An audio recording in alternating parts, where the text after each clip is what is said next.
আমি তাহমিনাকে দেখে মেহজাবিনকে দেখেছিলাম। মেহজাবিন 321। মেহজাবিন তুমি লাইনে আছো? 321 মেহজাবিন।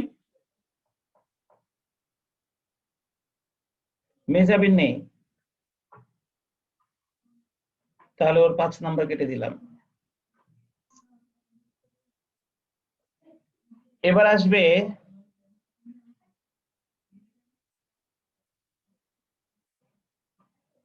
আবু সালে ইয়ামিন। আসো ইয়ামিন, লাইনে আসো। জি স্যার বলেন। চলো ইয়ামিন, আমরা অগ্রিম সেবায়ের পর থেকে তোমার সঙ্গে আলোচনা করি। অগ্রিম সেবায়ের পরে শেয়ার মূলধন নিয়ে অবশ্য প্রশ্ন করা হয়ে গেছে, তাই আমি তোমাকে আবার অবন্টিত মুনাফা নিয়ে আমি তোমাকে কোনো প্রশ্ন করব না, কারণ তোমরা সবাই জানো যে এই অবন্টিত মুনাফা মানে হচ্ছে সংরক্ষিত আয়ের প্রারম্ভিক উদ্ধৃত। এটাকে আমরা সংরক্ষিত আয়ের প্রারম্ভিক উদ্ধৃত পাশে বসাই। তাহলে ইয়ামিন, তুমি আমাকে বলা শুরু করবা সাধারণ সঞ্চিতি থেকে। তুমি আমাকে বলবা সাধারণ সঞ্চিতিটা কি, কোথায় বসবে?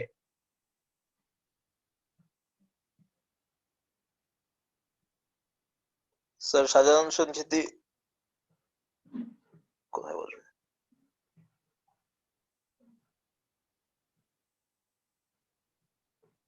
স্যার অপরিচালন ব্যয় না পরিচালন ব্যয়? আচ্ছা, হয়ে গেছে, আমি বুঝেছি। তুমি শুনে নাও ভালো করে। সাধারণ সঞ্চিতি মালিকানা সত্ত্বের একটা আইটেম। মালিকানা সত্ত্বের একটা আইটেম, মালিকানা সত্ত্বের প্রধান দুইটা আইটেম, একটা হচ্ছে শেয়ার মূলধন আর হচ্ছে সঞ্চিতি ও উদ্ধৃত। সঞ্চিতি ও উদ্ধৃতের আন্ডারে 4টা আইটেম বসে, তার মধ্যে প্রথম আইটেম হচ্ছে সাধারণ সঞ্চিতি। আমি যখন বিবরণীটা তোমাদেরকে শেখাই তখন আমি এইভাবে বলে দিয়েছিলাম। তো ক্লাস তোমার অনেকগুলো মিস হয়ে গেছে, মাঝখানে খেয়াল করোনি, আর এখনো যারা ক্লাসে আছো তারা ভালো করে শুনে নাও। সঞ্চিতি ও উদ্ধৃত মালিকানা তহবিলেরই একটা আইটেম, এটা মালিকানা তহবিলে বসে। মালিকানা তহবিলের দুইটা আইটেম, একটা হচ্ছে মূলধন আর হচ্ছে সঞ্চিতি ও উদ্ধৃত। সঞ্চিত ও উদ্ধৃতের আন্ডারে 4টা আইটেম বসে, একটা হচ্ছে সাধারণ সঞ্চিতি, একটা হচ্ছে শেয়ার অধিহার, একটা হচ্ছে যে কোনো প্রকারের তহবিল, আর একটা হচ্ছে সংরক্ষিত আয় সমপনী উদ্ধৃত। এই 4টা আইটেম তোমার সঞ্চিত ও উদ্ধৃতের আন্ডারে বসে। তাহলে সাধারণ সঞ্চিতি কিসের আইটেম? মালিকানা সত্ত্বের আইটেম। তুমি কি বুঝতে পেরেছো? মনে থাকবে তোমার? জি স্যার ইনশাআল্লাহ। আচ্ছা আচ্ছা, এরপরে আসো সেবা আয়। এটা আয়, এটা আমি তোমাকে প্রশ্ন করবো না, এটা সেবা আয়। তোমরা দেখো যখন প্রশ্নের মধ্যে, সবাই শোনো, যেহেতু আমাদের প্রশ্নের মধ্যে সেবা আয় দেওয়া আছে, তার মানে এটা সেবা দানকারী প্রতিষ্ঠান। এখানে কিন্তু আমাদের বিক্রিত পণ্যের ব্যয় বের করতে হবে না, তো তার মানে আমাদের বিশদ আয় বিবরণটা কিন্তু ছোট হয়ে যাবে। অর্থাৎ সেবা আয় দিয়ে আমরা অন্যান্য ব্যয়গুলো বাদ দিয়ে দিলেই আমাদের কিন্তু খুব সহজেই বিশদ আয় বিবরণটা আমরা কমপ্লিট করতে পারবো। তো এরপরে দেখো, তারপরেও আমি বলছি যে যদিও এটা সেবামূলক আয়, তবুও কিন্তু এখানে পরিচালন ব্যয় অপরিচালন ব্যয় থাকতে পারে।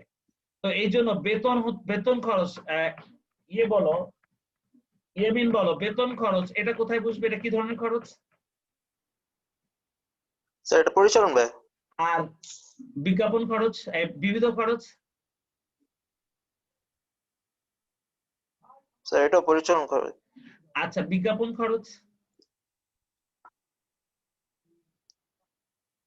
বিজ্ঞাপন খরচ এটাও স্যার পরিচালন ব্যয়তে আসবে। কিন্তু পরিচালন ব্যয়ের আন্ডারে এটা কি খরচ তুমি বলতে পারবে? পরিচালন ব্যয়ের মধ্যে তো আমরা খরচকে 2 ভাগ করি, এটা বলতে পারবে বিজ্ঞাপন খরচটা এই 2 ভাগের মধ্যে কোন ভাগে বসবে? তুমি কি জানো পরিচালন ব্যয় যে 2 ভাগে বিভক্ত, সেই 2টা ভাগ কি কি তুমি জানো? না স্যার। পরিচালন ব্যয় 2 ভাগে বিভক্ত, যার একটাকে আমরা বলি বিক্রয় ও বিপণন খরচ, আরেকটাকে আমরা বলি অফিস ও প্রশাসনিক খরচ। তাহলে এই বিজ্ঞাপন খরচটা বসবে বিক্রয় ও বিপণন খরচের আন্ডারে, ঠিক আছে? জি স্যার মনে আচ্ছা, রাখবো। এবার বলো তো অন্তর্বর্তীকালীন লভ্যাংশটা কোথায় বসবে?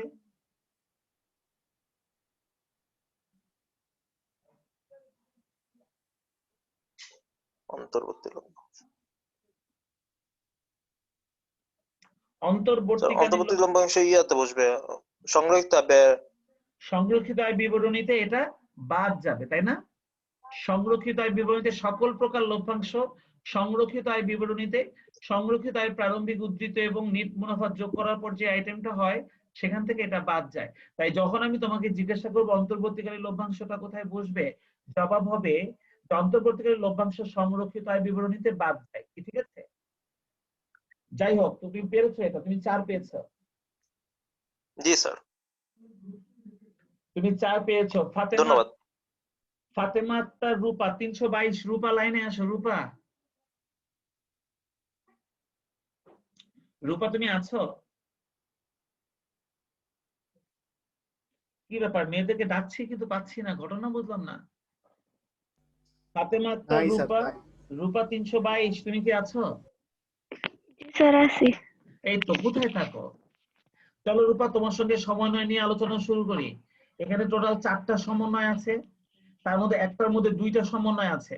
তার মানে আজকে তোমাকে দিয়ে আমাদের এই কোশ্চেনের পরীক্ষা শেষ হবে। তুমি আমাকে এই সবকটা সমন্বয় কোথায় কোথায় বসবে সুন্দর করে বলবা, বুঝছো?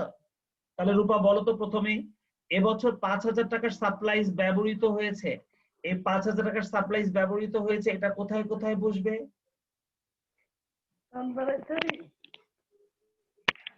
টেনশন নেওয়ার কিছু নেই, এটা সিম্পলি বলো, তুমি বুঝে বুঝে বলো। এবছর 5,000 টাকার সাপ্লাইজ ব্যবহৃত হয়েছে, আমরা এই সমন্বয়টা কিভাবে সমাধান করব? এটা সাপ্লাই থেকে বাদ যাবে। এটা আচ্ছা, এটা সাপ্লাইজ থেকে বাদ যাবে। পরিচালন ব্যয়। আচ্ছা, তুমি এটা সাপ্লাইজ থেকে বাদ দিবা কোথায়? সাপ্লাইজ থেকে বাদ দিয়ে দেখাবা কোথায়? পরিচালন ব্যয়তে। সাপ্লাইজ কি পরিচালন ব্যয়তে বসে রূপা? আমি যখন তোমাদের না। মুখোমুখি পড়াটা ধরা শুরু করেছি তখন আমি বুঝতে পারছি যে আসলে তোমাদের যে কতগুলো ঘাটতি রয়েছে অনেকের মধ্যে, সেই ঘাটতিটা কিন্তু আমি এতদিন বুঝতে পারিনি। যখন আমি মুখে মুখে পড়া ধরা শুরু করেছি তখন কিন্তু জিনিসটা ফুটে উঠছে। আসলে যদি আমি সামনাসামনি ক্লাস নিতে পারতাম তাহলে আমি মুখে মুখে তো ক্লাসে বসে জিজ্ঞাসা করতাম, কিন্তু অনলাইনে সামনাসামনি পড়া ধরা যায় না। তাই এটা আমার একটা টেকনিক। আর এটা করতে গিয়ে কিন্তু আমি বুঝতে পারছি তোমাদের মধ্যে অনেকেরই কিন্তু অনেক জড়তা রয়েছে, অনেক কিছু ধর পারছো না, অথচ তোমরা স্টুডেন্ট ভালো। আর তাই আমি ক্লাস মিস করতে নিষেধ করছি। তাই আমি বলছি ক্লাসে থাকো, আমরা আলোচনা করি, দেখো আস্তে আস্তে আমরা হয়তো এগুলো সুন্দরভাবে শিখে ফেলবো। রূপা, সাপ্লাইজটা কিন্তু কখনো তোমার বিশদ আয় বিবরণীতে বসে না। সাপ্লাইজটা কিন্তু আমাদের একটা চলতি সম্পদ। কি বলছি বুঝতে পেরেছো? সাপ্লাইজটা কিন্তু আমাদের জন্য একটা চলতি সম্পদ। তুমি বলতে পারো চলতি সম্পদে আমরা যে সাপ্লাইজটা লিখবো সেখান থেকে আমরা এই ব্যবহৃত সাপ্লাই যেটা আমরা ব্যবহার করেছি সেটা আমরা বাদ দিয়ে দিব, এটা তুমি বলতে পারো। তুমি কি বুঝতে পেরেছো রূপা? জি স্যার। আর একবার কোথায় বসাবো বলো? একবার তো আমরা সাপ্লাইজ থেকে বাদ দিচ্ছি চলতি সম্পদে, আর একবার কোথায় বসাবো? সমন্বয় তো 2বার বসবে।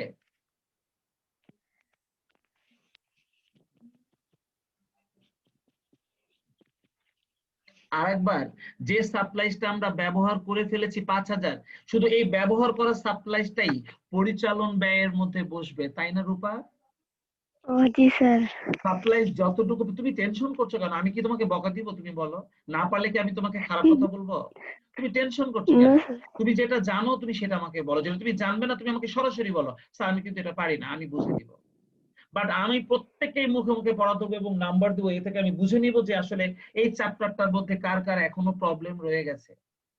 আর যারা আমাকে এই সুযোগটা দিচ্ছে না, অর্থাৎ ক্লাসে আসছে না, তাদেরকে আমি আর ক্লাসেই ঢুকতে দিব না, তাদের আর এই জিনিসগুলো শেখার দরকার নেই।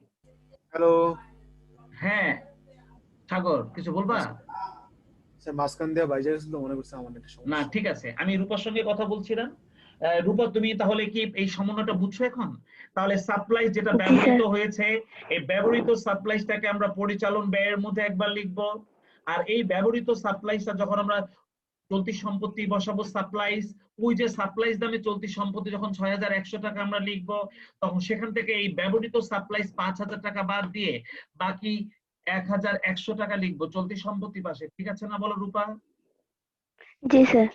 আচ্ছা, তাহলে এই সমন্বয়টা তুমি এখন পারবে তো?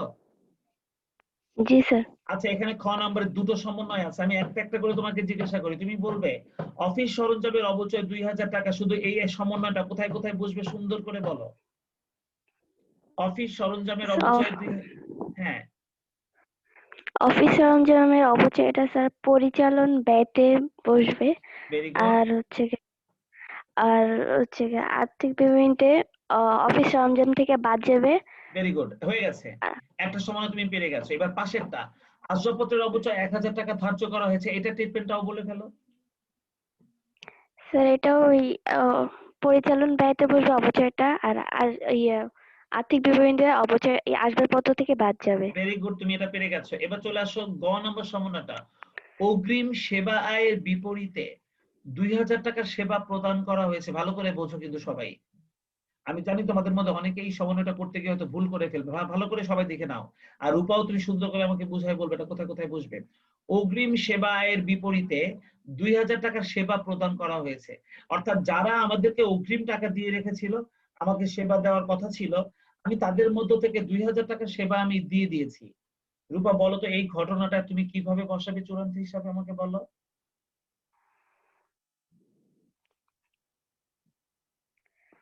স্যার এটা একটু বুঝাই দিন। চলো আমি বলছি, অগ্রিম সেবায়ের বিপরীতে যদি 2000 টাকার আমি সেবা প্রদান করি, তাহলে অগ্রিম সেবা আয় থেকে 2000 টাকা আমাদের আয় হয়ে যাবে। কারণ অগ্রিম সেবা এটা আমাদের আয় ছিল না, ওটা দায় ছিল। কিন্তু সেখান থেকে যদি আমি 2000 টাকা সেবা দিয়ে দেই, তাহলে ওই 2000 টাকা আমাদের আয় হয়ে যাবে। এই আয়টা আমরা সেবা আয়ের সঙ্গে যোগ করে দেব।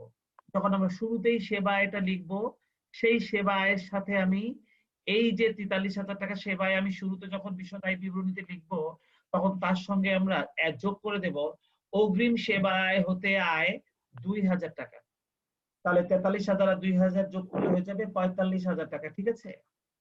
আর যেহেতু আমাদের হ্যাঁ হ্যাঁ কি বলো, 2000 টাকা কি এই- নাম দিয়ে লিখবো? 2000 এই যে আমি টাকা স্যার। আবার বলছি, আমরা সেবা আয়টা যখন আয় পাশে লিখবো 43,000, তার সঙ্গে আমরা যোগ করব অগ্রিম সেবা আয় হতে আয়। অগ্রিম সেবা আয় হতে আয়, কি বলছি বুঝেছো? এই নামে আমরা যোগ করব 2000 টাকা। 2000 টাকা, তাহলে আমাদের 43,000 টাকার সঙ্গে 2000 যোগ করে হয়ে যাবে 45,000 টাকা। তাহলে অগ্রিম সেবা আয় হতে আয় সেটা হচ্ছে 43,000 টাকা থেকে 2000 যোগ করলে হয়ে যাবে 45,000 টাকা। আবার এই যে 2000 টাকা আমাদের অগ্রিম সেবা আয় ছিল, স্যার বাদ দেবো অগ্রিম হ্যাঁ, সেবায় থেকে।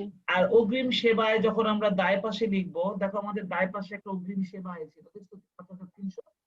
ওখান থেকে আমরা তোমার যেহেতু সেবা প্রদান করে ফেলছি, তাহলে আয় হয়ে গেছে না? তাহলে অগ্রিম সেবা আয় থেকে সেবা আয় নামে আমরা বাদ দিয়ে দিব 2000 টাকা। তাহলে আমাদের 3300 টাকা অগ্রিম সেবা আয়ের নামে থাকবে। তো তাহলে দেখা যাচ্ছে যে অগ্রিম সেবা আয় হতে আয় এটা একবার সেবা আয়ের সঙ্গে যোগ হবে, আর অগ্রিম সেবা আয় হতে আয় এটা একবার অগ্রিম সেবা আয় থেকে বাদ যাবে। তোমরা কি সবাই এই সমন্বয়টা বুঝতে পেরেছো? রূপা জি স্যার। জি স্যার। আসো, এবার আমি ঘ নাম্বার সমন্বয়টা তোমাকে বলি। আয়কর সঞ্চিতি বাবদ 2500 টাকার ব্যবস্থা করতে হবে। সাইড থেকে কোনো সাউন্ড আসবে না, রূপা এটা সমন্বয় বলবে। বলো তো দেখি, আয়কর সঞ্চিতি বাবদ 2500 টাকা ব্যবস্থা করতে বলেছে, এই আয়কর সঞ্চিতিটাকে আমরা কোথায় কোথায় লিখবো?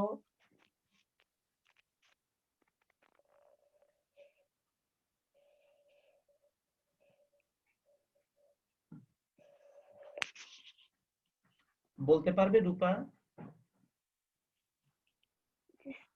এটা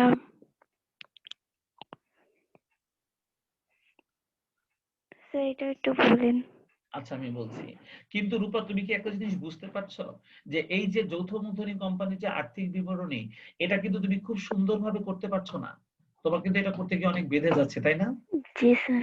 তাই এই প্রস্তুতি নিয়ে কিন্তু পরীক্ষায় জি যাওয়া যাবে না, এই প্রস্তুতি নিয়ে কিন্তু পরীক্ষা যাওয়া যাবে না, এটাও তো তুমি বোঝো। তাই আমাদের যথেষ্ট প্রস্তুতি প্র্যাকটিস করতে হবে এবং এই ক্লাসটা মিস করা যাবে না। তুমি কি আমার কথা বুঝতে পেরেছো? জি স্যার। আচ্ছা, আশা করব। চলো আমি তোমাকে সমন্বয়টা বুঝাই দিই। আমি কিন্তু একটা কথা বলেছিলাম, আগেও বলেছি, এখন আবার বলছি। আয়কর সঞ্চিতি হতে পারে দুইটা, একটা হচ্ছে পুরাতন আয়কর সঞ্চিতি, একটা হচ্ছে নতুন আয়কর সঞ্চিতি। পুরাতন আয়কর সঞ্চিতিটা রেওয়া মিলে থাকে, আর ওটা সবসময় সংরক্ষিত হয় বিবরণীতে বসে। আর নতুন আয়কর সঞ্চিতিটা সমন্বয়ে থাকে, আর এটা সবসময় বিশদ আয় বিবরণীতে বসে। সমন্বয়ের যে আয়কর সঞ্চিতি এটা কখনোই সংরক্ষিত বসে না। তাহলে বিশদ আয় বিবরণীতে আমরা এই আয়কর সঞ্চিতিকে কিভাবে লিখবো? তুমি সবার শেষে যে নিট মুনাফাটা বের করবে, ওই নিট মুনাফাটাকে তুমি বলবে কর পূর্ব নিট মুনাফা। মনে থাকবে? তুমি সবার শেষে যে নিট জি। মুনাফাটা বের করবে তার নাম দেবে তুমি কর পূর্ব নিট মুনাফা, আর ওখান থেকে তুমি এই আয়কর সঞ্চিতিটা বাদ দিবে। তাহলে তুমি পেয়ে যাবে কর পরবর্তী নিট মুনাফা। বুঝতে পেরেছো রূপা? স্যার আরো একবার বলবেন স্যার, জি। তুমি শুনি নাই স্যার।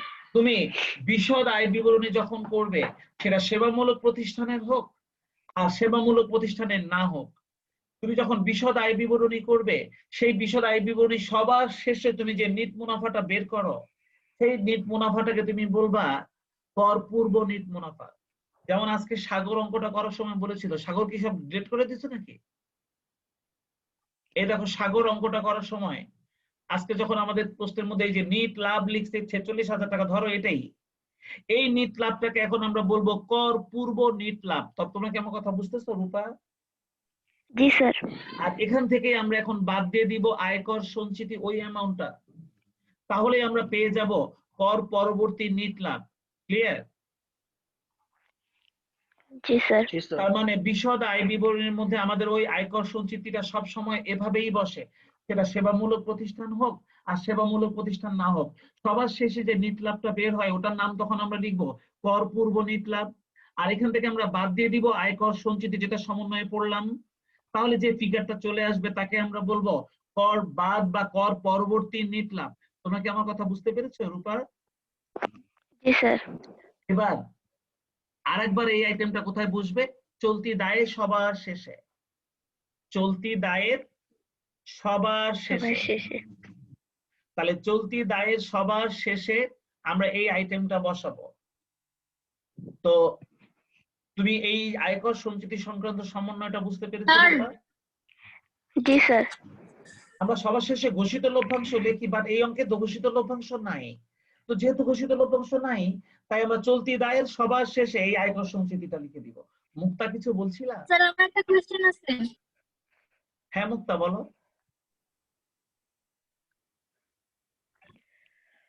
স্যার এই অঙ্কে তো যে স্যার 3 নম্বর অঙ্ক না এটা, স্যার হ্যাঁ বিশদ আয় বিবরণী করার সময় স্যার যে ব্যয়গুলো বাদ দেওয়ার পর কি মানে ব্যয়গুলোর কি কোনো হেডিং দিতে হবে, যেমন পরিচালন ব্যয়? হ্যাঁ কারণ তুমি এটা তো সেবামূলক না। তুমি পরিচালন ব্যয়ে হেডিং দিবা। এটা পরিচালন ব্যয় হেডিং দিয়ে, তোমার তো এখানে অপরিচালন কোনো ব্যয় ও নাই। আচ্ছা স্যার, এটার জন্য। তুমি কি মুক্তা খেয়াল করেছো এই অঙ্কটার মধ্যে কিন্তু কোথাও কোনো অপরিচালন ব্যয় নাই? তুমি কি দেখছো? হ্যাঁ। তবে একটা কাজ তুমি করতে পারো, হ্যাঁ স্যার। পরিচালন ব্যয়ের মধ্যে বিক্রয় ও বিপণন খরচ আর অফিসের প্রশাসনিক খরচটাকে তুমি আলাদা করে যদি নাও লেখো অসুবিধা নেই, কিন্তু তুমি পরিচালন ব্যয় লিখে তুমি সবগুলো খরচ ওখানেই লিখবা, কি ঠিক আছে? তারপরে যে নিট মুনাফাটা তোমার বের হবে, সেই আচ্ছা নিট মুনাফাটাকে তুমি বলবা কর পূর্ব নিট মুনাফা, আর ওখান থেকে তুমি এই আয়কর সঞ্চিতিটা বাদ দিবা। এই আয়কর সঞ্চিতিটা বাদ দিলে কিন্তু তুমি পেয়ে যাবে কর পরবর্তী নিট মুনাফা। আর এই আয়কর সঞ্চিতিকে আরেকবার তুমি চলতি দায়ের সবার শেষে বসাবা। যদিও ঘোষিত লভ্যাংশের আগে বসে, আমাদের এই অঙ্কে ঘোষিত লভ্যাংশ নাই, এটাই সবার শেষে বসবে। বলতো আমরা পরীক্ষার মাধ্যমে রূপা তুমি কিন্তু 2 পেয়েছো, তুমি মাত্র 2টা সমন্বয় পেয়েছো। সমস্যা নেই, তুমি পরবর্তীতে আরো ভালো করবে, পরবর্তীতে আরো ভালো করবে। আমি এই নাম্বারগুলো দিয়ে তোমাদের মধ্যে থেকে একজনকে সুপারস্টার বানাবো, তাকে আমি একটা গিফট দিব। আমার গিফট আমার পক্ষ থেকে, আমার সবচেয়ে ফেভারিট একটা কলম দিব। কি ঠিক আছে? কি স্মৃতি কলম হিসাবে, স্যার? স্মৃতি হিসাবে রেখে দিতে পারো, যে কলমই হোক, যে কোনো কলমই হোক, ওটা রেখে দিতে পারো যে আমি একবার ক্লাসে ভালো করেছিলাম বলে আমি এটা স্যারের কাছে পেয়েছি। কি বলছি বুঝতে পেরেছো? এটা এটা জাস্ট একটা স্যাম্পল হিসাবে। তো দেখা যাক কে হয়, আমি সেই চেষ্টাই করছি। আমি যে এই জিনিসটা শেখালাম, এটা কে সবচেয়ে ভালো করে শিখেছে। তো আমার এই আলোচনাটা আজকে শেষ। তোমরা আমাকে বলো অঙ্কটা পুরোটাই তোমরা আবার আগামী ক্লাসের জন্য করবার সময় পাবে হয়তো অনেক দিন, যেহেতু মাঝখানে ছুটি আছে। তোমরা সুন্দর করে অঙ্কটা করবে। আজকে কিন্তু সাগরের মতন হিজিবিজি করা করো না, ঘুম ঘুম চোখে কিন্তু অঙ্কটা করো না। তোমরা ভিডিওটা ছেড়ে দিবে, ভিডিওটা ছেড়ে অঙ্কটা করবে। আমি ভিডিওটা ইউটিউবে দিয়ে দিচ্ছি, আমি ইউটিউবে দেখে শিখে গেছি সাগর। আমি তোমার কাছ থেকে জি স্যার, শিখতে তাহলে তো চেয়েছিলাম, ভালো স্যার। কিন্তু আমি চেষ্টা করে শিখে ফেলেছি। আর শিখেছি, আমাকে সাজ শিখে দিয়েছে আমার ছেলে, ওই শিখাই দিয়েছে। আমি আজকেই স্যার কোথায় দিবেন? ইউটিউবে দিব। স্যার তোমাদের গ্রুপে লিংক দিব, তোমরা ইউটিউব থেকে দেখতে পাবে। এটা কখনো মুছবে না, কি বলছি বুঝছো? এটা ওখানেই থেকে যাবে, যখন খুশি তখন দেখতে পারবে। মাইশা যদি ওই গ্রামে বসে অঙ্কটা করতে চায়, ও করতে পারবে একবার ইউটিউবে ঢুকলে। নাম কি? হ্যাঁ হ্যালো হ্যাঁ বলো, প্রথমা বলো। স্যার আপনার চ্যানেলের নাম কি? আমার নামেই চ্যানেলটা, কিন্তু আমি তো লিংক দিব, তুমি লিংকে ঢুকো। আমি গ্রুপে আচ্ছা, লিংক স্যার। দিব, আমি গ্রুপে লিংক দিব, এই গ্রুপে লিংক দিব, ওই লিংক দিয়ে তুমি ঢুকবে, তখন গিয়ে দেখবে আমার চ্যানেলের নাম দেওয়া আছে। আচ্ছা স্যার। তো এখন থেকে সব ভিডিও তোমরা ওখানেই পাবে। তো আজকে নতুন কে আসছো? স্যার, আমি দোলাকে আগের দেখেছি, যে আমি দোলাকে দেখেছি নতুন করে ঢুকতে, দোলাকে, কিন্তু কোনো সারা শব্দ জি নাই। স্যার, কিন্তু স্যার দোলা যেভাবে ক্লাসে জয়েন করছে, এভাবে কিন্তু দোলা ভালো করা যাবে না। দোলা এভাবে ভালো স্যার করা আমি যাবে না একটা দোলা। ক্লাসে মিস তুমি দিয়েছি। তুমি দেখো, তুমি দেখো অনেকেই কিন্তু এই ক্লাসগুলো করতে গিয়ে তাদের প্রবলেমটা কিন্তু ওরা বের করে ফেলছে। ওরা কিন্তু বুঝে ফেলতেছে যে আমি আসলে খুব ভালো অঙ্কটা পারছি না, আর সেটা আমার জন্য সুবিধা হচ্ছে, আমিও বুঝতে পারছি যে সে এটা বুঝতেছে না, তখন আমি তাকে এটা আরেকবার বোঝানোর সুযোগ পাচ্ছি। আর এভাবে যদি এটাকে আমি এখনই ক্লিয়ার না করি, এটা একটা ইম্পর্টেন্ট চ্যাপ্টার, যৌথ মূলধনী কোম্পানির আর্থিক বিবরণী, যদি তুমি এটা খুব ভালো না পারো, এই সাবজেক্টে কিন্তু A+ আসবে না। তাই আমার মনে হয় সতর্ক থাকা উচিত। দোলা ছাড়া কি আর কেউ আছো পরে এসেছিল ক্লাসে? দোলা ছাড়া আর কেউ হাজিরা হয়নি? নেই? তো ঠিক আছে, তাহলে আজকের মতন বিদায়। আল্লাহ হাফেজ, তোমরা আরাম করে ছুটি কাটাও, সাবধানে থেকো। আল্লাহ হাফেজ। আসসালামু আলাইকুম স্যার। ওয়ালাইকুম আসসালাম।